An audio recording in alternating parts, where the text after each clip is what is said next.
Hey guys, just jumping on to answer some of the questions in my Insta stories. All right, so number one, my child gags on food. Is this sensory? Is this pathogenic? What is going on? So, what I like to explain to moms, I get this question all the time. When we're talking about the swallow, first we start with the oral stage, the pharyngeal stage, the esophageal stage of the swallow. So there are so many different things that can be going on when we are talking about sensory issues, when we are talking about structural issues, so we really have to get in there. You really have to look and see.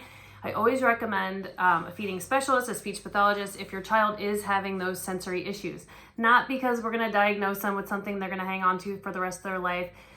I recommend it so that you have the strategies as a mom to get those healing foods into the children, okay? So we look at the oral stage where the food is chewed, it's mixed with the saliva. Some kids have issues right there. They have trouble just mixing the foods. It's a sensory thing. They can't stand the taste, the texture, the temperature. There's something there with the nerves.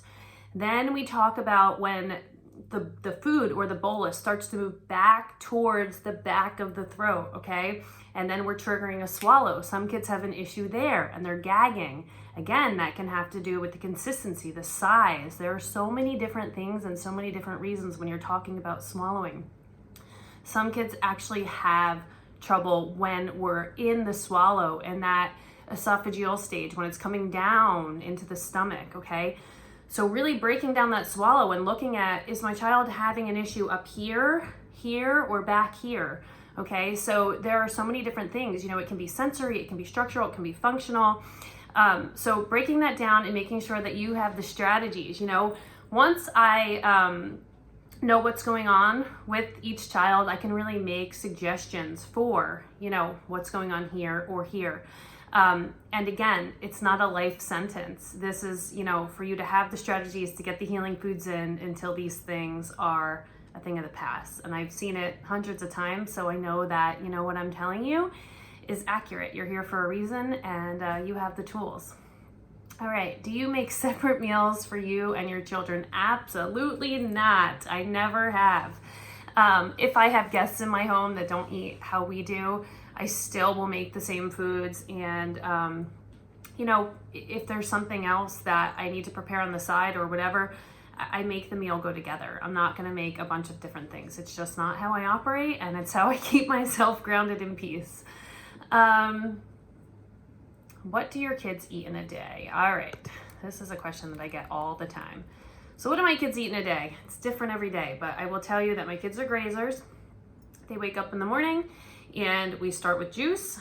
It's celery juice most of the time. Sometimes they're begging me for red apples or cucumber apple. And at this point in the game, I'm cool with that. If they were in an acute healing phase or something was going on, I would make sure that it's celery juice alone on an empty stomach. But now every once in a while they want some other type of juice and I'm a-okay with that. Then we go to a smoothie. So heavy metal detox smoothie. At some point in there, they're doing either a bowl of fruit or some other hearty thing. Every once in a while, we will make some of the medical medium recipes. My kids, of course, love the waffles and things like that. I try to save that more for the weekends. So honestly, it's just fruit. When we get to lunch, I do a lot of big platters, okay? So we'll be doing salads.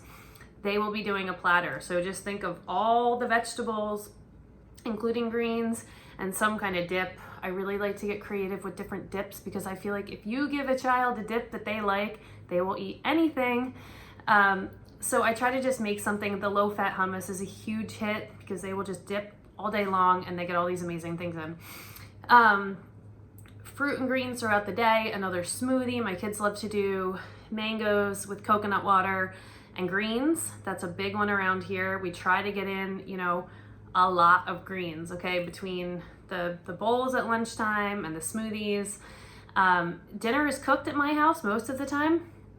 Lots of soups, lots of potatoes, steamed vegetables, raw greens on top of that. I always micro chop spinach and kale and put it on top or into whatever I'm having. So even if I'm making a big bowl of soup, I'm still putting greens. Not cooking them, but just putting them on top.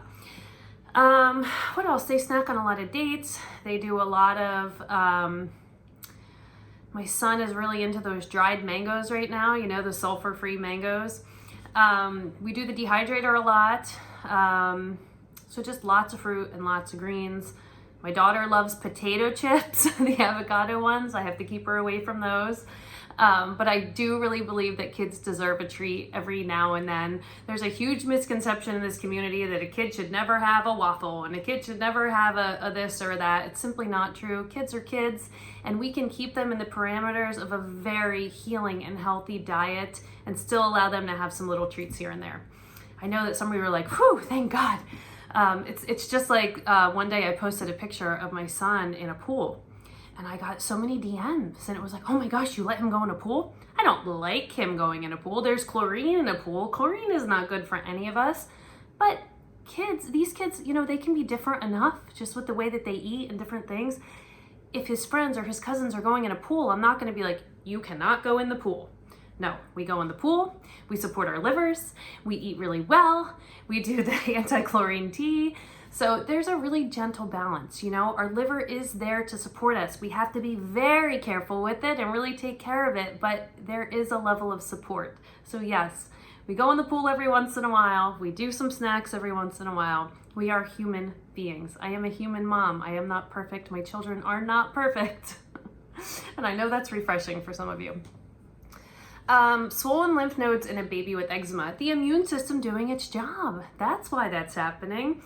We know that eczema is just not some benign thing that's passed down from generation to generation, like we're told. I just got off a podcast, and we were talking about eczema, and you know, we're told that if you have it, you pass it on, and then your kids and your grandkids, and everyone is going to get it. And it really comes down to the liver and those dermatoxins and pathogens and copper. So when you are told it's not just this thing that's passed down, you can take your power back as a mama and say, okay, there's pathogen, there's heavy metals. Nobody wants that, but now I can do something. It's not just your body attacking itself or your child's body attacking itself. It is something tangible that you can do. You can work on the pathogens, you can work on the heavy metals, you can definitely support the liver, you can use foods therapeutically, even if you're not there yet with supplements. There are definitely things that you can do. You can do a couple drops of celery juice, bring in a little bit of the Vimergy zinc. You don't have to do everything at once. Moms get really overwhelmed. When I come from my conventional model, I do have a lot of followers out there that are still people that I know from out in the medical field. And they look at my work, they come, or they have a patient or a child that's dealing with something, and they look and they say, wow, like these conditions that we're told all these years that are, you know, you'll have them for the rest of your life. How are you reversing these? And I say, first of all, it's not my work, it's Anthony's. I'm just blessed to use it in my practice. I've seen miracles.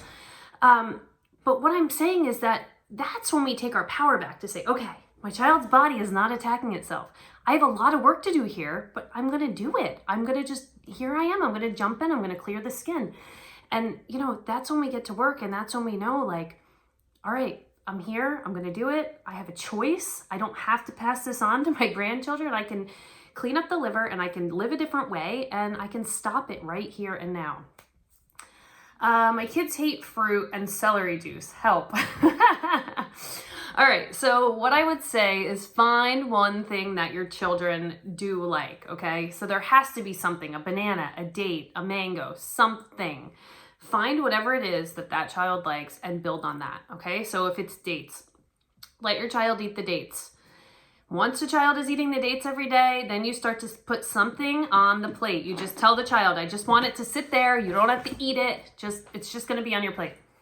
Next day, it goes on the plate again, next to the safe food. I want you to touch it with your finger. Touch it with your finger. Keep going, keep putting it on the plate. They keep seeing it, their anxiety is coming down. I want you to smell it. I want you to smell this other fruit, okay?